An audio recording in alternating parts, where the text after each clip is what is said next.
Buen día, buena tarde, buena noche. Estamos, dependiendo la hora en que ustedes nos estén viendo, estamos hoy con la doctora Cirila Quintero Ramírez.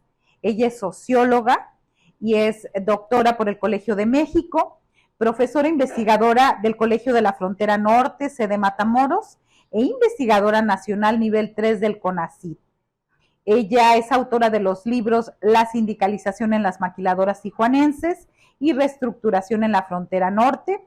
El caso de la industria maquiladora, ahí fue, también ha sido coautora con Javier Dragusinovis de Soy más que mis manos, los diferentes mundos de la mujer en la maquila. Ha escrito decenas de artículos para revistas nacionales e internacionales y capítulos para distintos libros sobre los temas de sindicatos, maquiladoras, género y migración.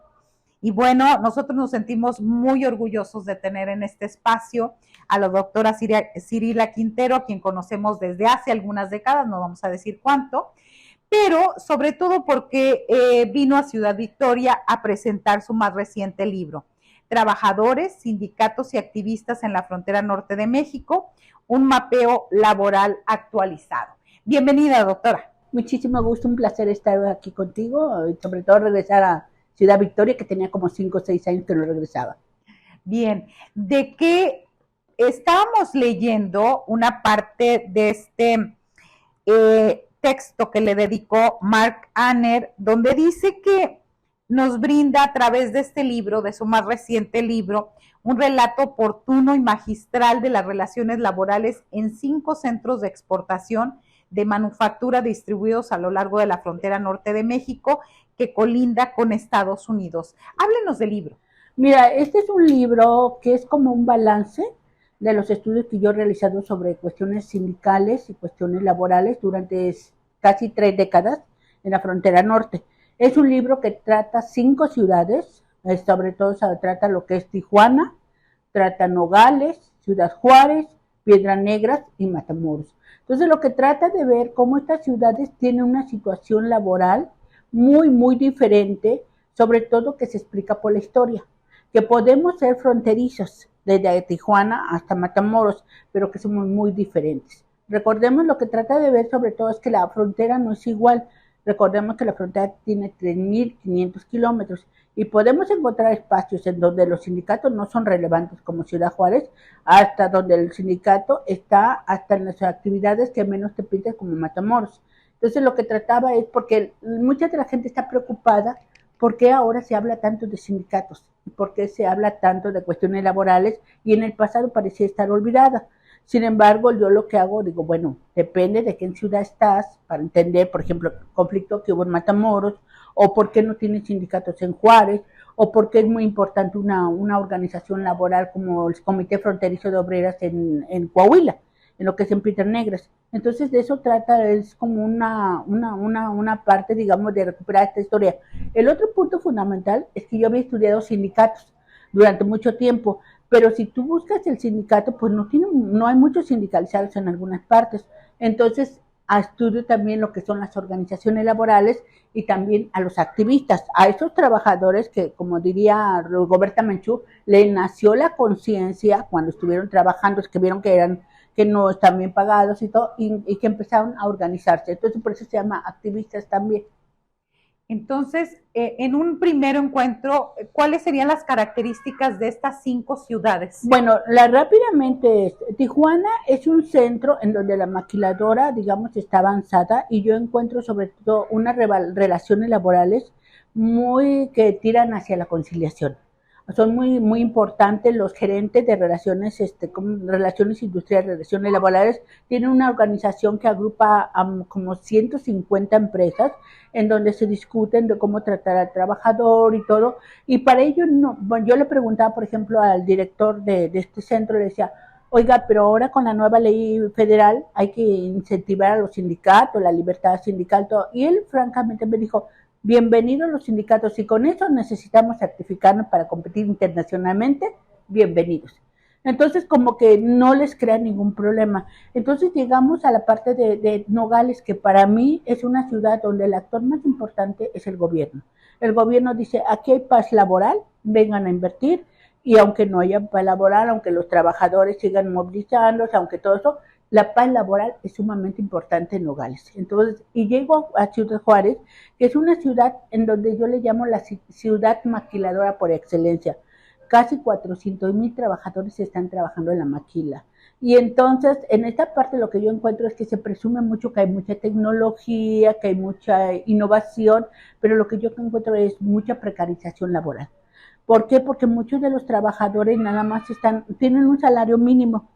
Entonces, lo que hace la empresa para estimularlos les da bonos, pero los bonos no están dentro de un contrato colectivo y dependen mucho de la solvencia de la empresa. Cuando la empresa tiene problemas, pues te quita el bono y no hay una posibilidad para esa parte. También en el pasado tuvo mucha importancia la contratación, es decir, yo como una contratadora te contrataba, te mandaba a trabajar a tal maquiladora, pero yo la contratadora era tu dueño, no, tu patrón, no la empresa.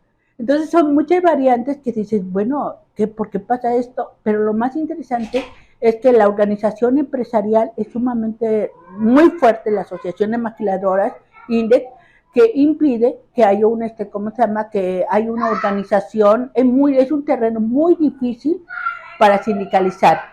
Entonces, en esta parte yo digo, es una ciudad muy buena productivamente, pero con precarización laboral. Y luego llegamos a Piedras Negras, que en esta ciudad no prendió la maquiladora, por más que le pusieron parques industriales, porque tiene otras actividades como la minera, como la siderurgia, tiene otras actividades que matan la maquila, que no la dejan ser así solo maquiladora, como en otros espacios que solo la maquila es, pero ahí fue muy importante que subsiste una organización que apoya a trabajadores, que empezaron apoyando a los trabajadores nada más, pero ahora los ayuda a sindicalizarse, porque se alió con el sindicato minero y con otros sindicatos como el sindicato ¿cómo se llama? Steelworkers de Estados Unidos, y están organizando por ahí un conflicto muy importante que es BU, que es de manufactura BU, que fueron las controversias que se presentó ante el mecanismo rápido del TEMEC. Y llego a Matamoros, que es donde yo vivo, en donde que fue sumamente importante en el 2019 por el movimiento que hubo. Entonces yo explico que en esta ciudad solo pudo haber sido registrado este movimiento por la trayectoria histórica que tiene el sindicalismo desde los años 20. Y porque ya, aún con Agapito, los trabajadores sabían cómo movilizarse. Los que somos de Matamoros sabemos que en los 80 había huelga, sabemos cómo los movilizaban a Parque Industrial. Entonces ellos tienen esa cultura que se incentiva con que tenemos un nuevo cambio de gobierno que favorece a los trabajadores. Antes, todo. ¿Quién es Agapito? Porque a lo mejor no toda la gente en Tamaulipas lo puede conocer ni fuera de Tamaulipas. Agapito fue un líder sindical muy importante. Él fue dirigente del Sindicato de Jornaleros y Obreros Industriales y se formó sobre todo en la época algodonera. Ahí en los años 50 y un poquito de los 60. Cuando la maquiladora entró en crisis, cuando la industria algodonera entró en crisis, empezaron a llegar las primeras maquiladoras en los años 60, más o menos en mediados 60, principios de los 70. En Matamoros se sigue la trayectoria de que se organiza según la rama. Entonces, como era sindicato de jornaleros y obreros industriales, organizaron algunas maquiladoras. El sindicato de la sección 11 de algodoneros también sindicalizó otras maquiladoras, pero al final, quien fue lo más importante fue el sindicato de jornaleros, quien agrupó a la mayor parte de maquilas. Pero lo más interesante, lo que hablo en el libro, es que el contrato colectivo que se le puso a la maquiladora, el contrato colectivo que se le hizo a la maquiladora, pues es un contrato que tiene mucho de lo que hicieron los trabajadores algodoneros, porque yo analicé y muchas de las cláusulas que se consiguieron en los trabajadores algodoneros se pasaron a la maquiladora. Y lo que yo digo es que el sindicato de jornaleros aprovechó el auge que tuvo la instalación de GM en Matamoros, se acordará, estaba Deltrónicos, Componentes, Trico, que ocupaban un montón de trabajadores, o sea, casi no sé, más de 10,000 trabajadores, y entonces se sacaron buenas condiciones laborales que después se debilitó al sindicato de jornaleros. Estamos pensando que en las mejores condiciones hablamos de qué y en qué años. Entre los años 90. yo creo entre 80 y 90 fueron el mejor contrato colectivo que se tenía, sobre todo diríamos como el 88, 89 más o menos. Que era la semana de 40 horas, el pago, ¿cómo se llama? Un pago casi doble a lo que era el salario mínimo, todo porque se había logrado meter una cláusula que se daba el incremento que daba el gobierno, más aparte otro incremento por ser zona fronteriza, que trataba de equilibrar la inflación que había. Y eso explica luego va a explicar lo que es el movimiento 2032, porque tenían en ese contrato este aumento, digamos, superior. Pero el otro punto fundamental es que durante los años más o menos 90, tú te acordarás también que hubo mucho embate contra Agapito, porque estaba pidiendo muchísimo, y va a surgir el otro sindicato, el sindicato del Estidme, de Leocadio Mendoza, que va a ser más flexible, que menos cuestionador, pero a cambio de eso van a meter una cláusula en donde dicen que sí se va a otorgar un bono, que va a ser de acuerdo a lo que se dé del incremento, que eran 2, 3 pesos, y luego lo multiplicas por 365 días, pues te da un bono de 2,000, 3,000 pesos, que no era mucho pagarlo al final por los maquiladores. Pero ¿qué pasa cuando te doblan el salario de 85 a 170 pesos? Con este presidente. Con este presidente, entonces 85 por 365, pues es lo que te da los 32,000 pesos que luchaban. Entonces, es una serie de condiciones históricas que solo tienen Matamoros. Porque cuando decían, es que va a haber una revolución obrera, que es una primavera laboral, yo creo que sí fue muy relevante. Levantar a 60,000 trabajadores no es fácil. Pero los trabajadores tenían claros, o sea, que buscaban sus bonos, ¿verdad? Porque tan es así que cuando lo consiguen se regresan a sus plantas y solo se quedan los trabajadores que realmente están pues más precarizados, que es el sindicato del Estidme, que al final es lo que yo llamo sobre todo el 2032, porque lucha por estas conquistas que él no tenía derecho porque no está en su contrato, pero a la luz del movimiento lo va a lograr. Y es en este momento que aparece la abogada Susana Prieto Terrazas. Sí, porque ella de alguna manera encabeza esa ley como abogada, que se dice como representante de los trabajadores, y es la que sigue con este movimiento. Ahí es donde está Tridonex, está BDO, todas estas maquiladoras que están sindicalizadas con Mendoza, pero ojo, el descontento no nace en ese momento. Ellos ya estaban descontentos. Desde el 2013, Tridonex había querido salirse del Estidme y juntarse incluso al sindicato de jornaleros, porque no se creían representados. Entonces ya hay una lucha también que está fermentada. Entonces yo creo que eso también es sumamente importante. Ningún movimiento surge de la nada. O sea, hay ya trabajo constante. Y la otra cosa que yo tendría que decir de este movimiento de Matamoros, propiamente, es la fuerza de las redes sociales. Mucha gente, en las redes sociales, el YouTube, el Facebook, le dio un vuelo internacional y por eso nos conocieron mucho. Pero yo con lo que les digo es que hay que entender esos videos y todo, pero también con el trabajo de piso. ¿Qué estaba pasando realmente? ¿Y por qué tendríamos que ser moderados al pensar que era una revolución? O sea, sí se estaba luchando, pero también hay muchos factores, digamos, históricos, culturales que había que tener en cuenta. Que esa es la parte. Y a esto llegamos un poquito, y me refiero a Matamoros porque, como bien lo decía al inicio, son donde hay más movimiento sindical.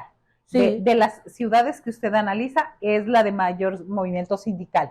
¿Cómo se encuentra actualmente en un contexto integral Matamoros en este sentido? Fíjate que para los que, bueno, por el trabajo que yo realizo he tenido posibilidad de presentar en distintos escenarios internacionales la situación de Matamoros, y todos esperaban que la movilización del 2032 pues llevara al término del sindicato de jornaleros que está afiliado a la CTM. Hay que decirlo, aunque tiene mucha autonomía. Sin embargo, a la luz de ahora, con la legitimación de los contratos, con todo eso, te puedo decir que la mayor parte, yo estimaría que el 90% de los contratos que tenía jornaleros, del 100%, fueron ratificados. Es decir, solo el 10% no se ratificó, y es mucho. ¿Y cuántos tiene el nuevo sindicato del SNITIS? Solo tiene 2 plantas. Entonces, que es BDO y lo que sería Tridonex. Entonces tiene otra planta, Panasonic, que es ¿cómo se llama? El RIMSE de Nuevo Laredo, y Panasonic Reynosa, pero realmente no ha aprendido el movimiento. Y lo más asombroso, algunos de los movimientos que había estado muy pegado con lo que sería con el 2032, se pidieron su afiliación a jornaleros y no lo pidieron. Volvieron. Sí, no, ellos no eligieron el sindicato al STIDME y prefirieron en lugar de elegir al SNITIS, elegir al sindicato jornalero. ¿Y ahí cómo se explica esta situación? Pues yo creo que los trabajadores desde antes, cuando fue el movimiento de 2013-2014, se movilizaron dos plantas, Tridonex y Shumex.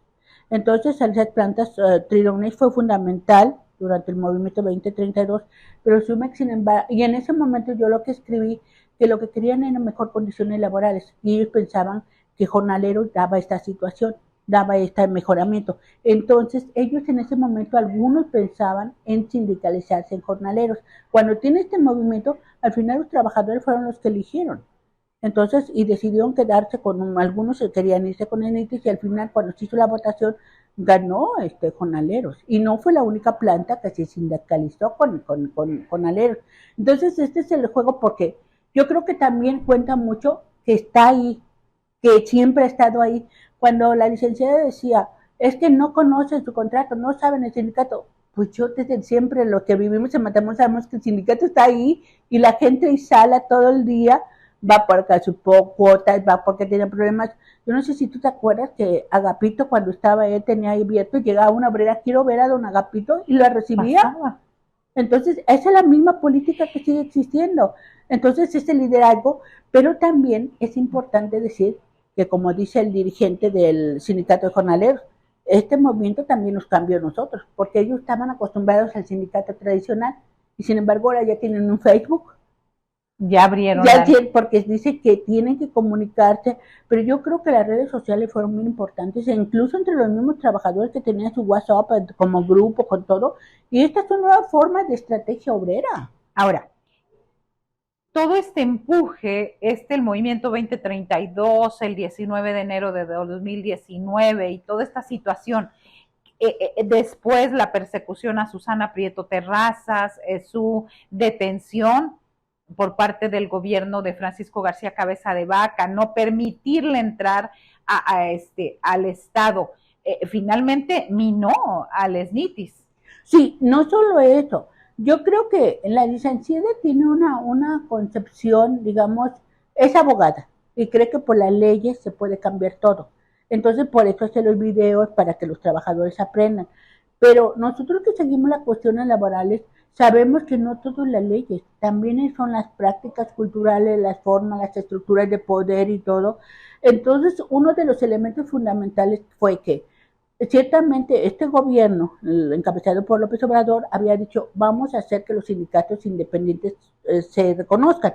Y efectivamente, el SNITIS empezó el sindicato del Movimiento de Matamoros empezó en el 2019, en enero, para junio ya había sido registrado el sindicato. Y uno decía, pues de veras están cambiando las cosas, ¿no? Yeah. Pues era menos de 5 meses. Sin embargo, el problema vino a la hora de que querían buscar el recuento para poder hacer las votaciones, para conseguir la titularidad, porque ahí se tardaron mucho y le regresaban los expedientes de lo que querían para buscar el recuento, le regresaban porque les faltaban cosas. En eso se llevó casi un año y después vino la pandemia. Entonces todo ese trámite también burocrático, y eso se cambió la reforma laboral, que ahora tenías que hacer de una manera, ahora total, hizo que su primer contrato colectivo, el SNITIS, desde el 2019, lo ganara hasta el 2022. Mucho tiempo. Sí, exactamente. Entonces, son muchos factores que cuentan. Entonces, yo creo que le perdió fuerza luego también del apresamiento de la licenciada, el mismo forma de ¿cómo se llama?, de funcionar del SNITIS, que en vez de tener un poderío regional, como ha sido en Matamoros, como ha sido en todo Tamaulipas, dependiera más de una instancia externa. Pues yo creo que eso también incidió, porque hubo muchos abogados, muchos activistas que surgieron en el movimiento 2032, pero como la figura preponderante era la de la licenciada, yo creo que esas grandes figuras que pudieron haber sido fuerzas regionales y fundamentar más al sindicato, pues se cerró.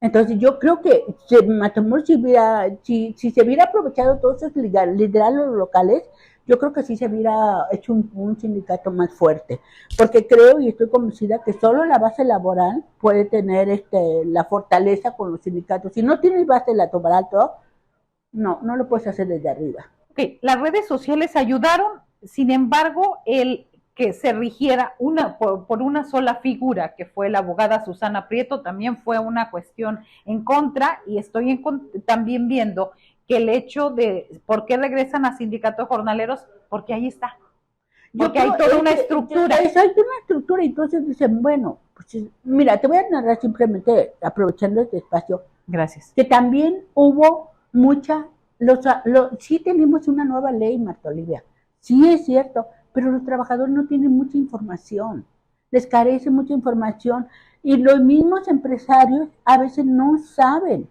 qué es lo que tienen que hacer. Una anécdota rápida. De pronto, un día me llama una amiga que tengo que es gerente de personal de una maquiladora y me dice, doctora, ya la planta, los trabajadores decidieron no seguir con el sindicato. Digo, me dice, ¿eso significa que ya estamos con el sindicato con el sindicato de la abogada? Dice, pero por supuesto que no, porque tienen que hacer un proceso. Y cuando no se tiene claro, y luego los trabajadores habían votado que no querían el sindicato, pero sí querían al delegado sindical que siguiera y querían todo lo que les ofrecían los descuentos en las clínicas. Claro que eso no se puede, porque ya dijiste que no. Entonces lo que yo digo con estos ejemplos es que faltó información. Entonces los trabajadores dijeron, pues mejor a que ya conocemos aquí, aunque sea malo. Aplicaron la de malo por conocido. Y pasó, y tú también te acordarás, porque no siguieron el movimiento de Tamaulipas, ¿qué pasó cuando fue lo de la confrontación entre lo que fue el sindicato de jornaleros de Agapito y que surgió el sindicato de Lucas de Mendoza? Todo el mundo pensó que todos iban a ir con el nuevo sindicato porque pedía menos. Yo entrevisté en su época al gerentes y me dijeron no, porque con el sindicato esto ya sabemos cómo negociamos, y con un nuevo sindicato no sabemos cómo vamos a negociar y si nos va a poner en problema la producción o algo. Entonces simplemente no, o sea, no se cambia tan rápido, hay que ir haciendo trabajo. Pero otra cosa hubiera sido, si por ejemplo, si se hubieran fortalecido localmente y que hubieran tenido puertas abiertas similar a otro, pues dices, ay no, pues aquí vale la pena, hay que meternos acá. Pero si de pronto iban, a mí me decían que iban los trabajadores, si está cerrado el sindicato, que quieren información, no hay nada, pues ¿cómo? O sea, entonces yo creo que fueron factores burocráticos, que te digo que le tardaron mucho, factores políticos, el apresamiento, y factores, digamos, de dinámica diaria. Fueron muchos los que se conmutaron para no haber potencializado más esta experiencia obrera, en mi punto de vista. ¿Cuáles son las condiciones actuales con esta nueva reforma laboral, con esta situación? ¿Qué es el ideal de la situación para los trabajadores? Mira, yo soy muy escéptica. Yo desde el principio dije que una democracia desde arriba no funcionaba. Desde arriba, por ejemplo, se cambiaron los estatutos de los sindicatos. Les dijeron, tienes que meter una cláusula que diga que vas a elegir democráticamente tus líderes. Hay estatutos que arrancan desde los años 20 y ponen una cláusula y por eso no la vas a cambiar. Y luego, ese fue el primer punto. Y luego, pues muchos dijeron, pues solo el sindicato independiente es lo que va a pegar, pues yo voy a formar mi sindicato, me salgo de la CTM y me pongo sindicato independiente fulano de tal. Y ya me dan mi registro. Otro sindicato como el ENITRIS, que surgió de un movimiento y todo, pero donde yo vi desde el inicio la ausencia de la participación de trabajadores y la preeminencia de una figura. Entonces, soy independiente. Entonces, ¿qué tanto podemos decir que son independientes? Independientes porque no pertenecen a la CTM, pero eso no quiere decir que te haga realmente que salga desde la base. Ese es un primer punto. Luego vinieron la legitimación de los contratos colectivos. ¿Sabes cuánto se legitimó? Se legitimó como el 12% de contratos colectivos. El 88% de contratos de todo el país no se legitimó. ¿Qué va a pasar con eso? Dentro de la ley desaparecieron. Y yo estaba viendo las últimas estadísticas porque estoy haciendo un trabajo de sindicatos y decía, en el 2017, todo lo 2018 más o menos, teníamos el 12% de sindicalizados, porque se había ido perdiendo. ¿Sabes cuántos tenemos ahorita? Y por informe del octubre del 2022 más o menos, eso, el 12.7. Entonces yo digo, ¿cuál es el éxito? ¿Y por qué falló? Porque desde mi punto de vista la Secretaría de Trabajo debió de haber hecho más difusión, debieron de haber informado en las desde abajo, desde no abajo, desde sí, exactamente, hacer desde boletines, hojas de información para los trabajadores. Pero sabes, ahorita todo el mundo a veces también dice, no, pero está el movimiento de Panasonic, de Silao, todo. Sí, señores, pero sí está en automotriz, pero tenemos todo un mercado laboral que no está sindicalizado. Te estoy hablando del 12% que está sindicalizado. ¿Qué pasa con el 88%? ¿Qué pasa con los que están en la economía informal? Entonces, debería de abrirse más realmente a lo que es la cuestión laboral. Tuvo muy buenos propósitos, pero creo que faltó una estrategia para que una mayor cantidad de trabajadores de este país realmente encontrar representación entre los sindicatos. ¿Y por qué sería importante sindicalizarse? Mira, yo estoy convencida, bueno, por mi historia, por lo que yo en eso, que solo la fuerza colectiva puede ser una representación del cambio. Cuando tú te identificas como trabajador, que perteneces a un grupo, te puedes incentivar también socialmente afuera de tu planta, tu colonia, todo. Individualmente, pues te funciona el voto que voy a elegir como gobernante, pero no te funciona en el espacio laboral. Porque yo lo que decida ahí te va a afectar a ti. Y al final lo que yo estoy viendo es mucha fragmentación en lugar de la cohesión. O sea, solo uniéndonos, solo creando fuerza, creando sinergia, podemos realmente aspirar a un cambio en los trabajadores, pero además en que los trabajadores constituyan ese motor que fueron anteriormente, porque ahorita están desplazados. Son muy poquitos los que están sindicalizados y los que se mueven son las mujeres, son los jóvenes, son todos. Pero en esta parte yo creo que hace falta esta aliarse, salir de la planta, no solo sindicalizar, salir a la planta, el trabajo en las colonias, así se hacía anteriormente. Claro. Eso es lo que se ha perdido. Y si no hay trabajo de base, mira, pues vamos a cambiar líderes, vamos a cambiar, ¿no? Pero no vamos a cambiar la forma de ser sindicatos. Claro. Y es a lo que aspiramos, a que haya un cambio real finalmente. Exactamente, qué gusto nos daría que realmente ahora, por ejemplo, una de las cosas que yo sigo es que tanto estos sindicatos independientes traen cosas nuevas. Hasta la fecha, yo no he podido acceder a los contratos colectivos que están rigiendo en estos nuevos sindicatos independientes para decir realmente con pruebas, miren qué diferentes somos. Entonces, pero yo lo espero hacer en un futuro, platicar de que sí habemos cambios. Digo, quisiera ser más optimista, pero mi análisis muestra que esto no es del todo así. ¿Un mensaje esperanzador? ¿Qué podemos decir? Mira, yo creo que después del movimiento de Matamoros, los trabajadores cambiaron. Saben que pueden movilizarse y saben que pueden cuestionar a sus liderazgos. Yo espero que esta misma gana de participar no se apague con esto, que nos sigan diciendo, bueno, si nuestros trabajadores, si nuestros sindicatos o nuestros líderes no están representando, vamos a exigirles, vamos a movilizarnos. Por ahí espero yo que realmente esta base que compartió días de estar movilizándose, recuerde que la movilización puede ayudar a darle más vida a estos sindicatos. Eso es lo que yo pienso. Los trabajadores no son igual, ni siquiera la influencia de Matamoros también permeó a otros trabajadores, como lo de Reynosa, como lo de Tamaulipas, lo de Nuevo Laredo, y también están otros. O sea, fue una inspiración y ojalá realmente esos trabajadores de base recuperen esos sindicatos, porque es la única forma de hablar de una democratización. Muchas gracias, doctora. Para servirte.